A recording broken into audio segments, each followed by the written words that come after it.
અમરેલીમાં પાટીદાર યુવતીના પોલીસ દ્વારા કાઢવામાં આવેલા સરઘસના પડઘા હવે શહેરમાં પડ્યા છે. શહેરના સરથાણામાં અમરેલીમાં પાટીદાર યુવતીના પોલીસ દ્વારા કાઢવામાં આવેલ સરઘસ મામલે પાટીદારો દ્વારા એક મીટિંગનું આયોજન કરવામાં આવ્યું હતું. આ મીટિંગ શરૂ થાય તે પહેલા સરકારનું દબાણ આવ્યું અને બધાને બહાર કાઢી માલિકે ફાર્મ બંધ કરી દીધું હતું.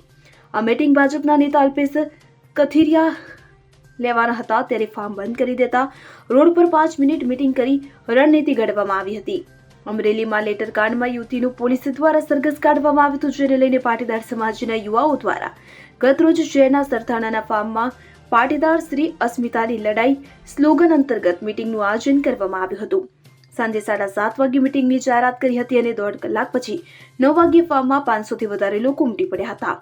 મીટિંગ માટે ભાજપના અલ્પેશ કથિરિયા ફાર્મ પર પહોંચે તે પહેલા જ ફાર્મ માલિક પર સરકારનું દબાણ આવતા માલિકે એકત્રિત થયેલા લોકોને ફાર્મ બહાર કાઢ્યા હતા. ફાર્મ બહાર 5 મિનિટ મીટિંગ કરાઈ હતી.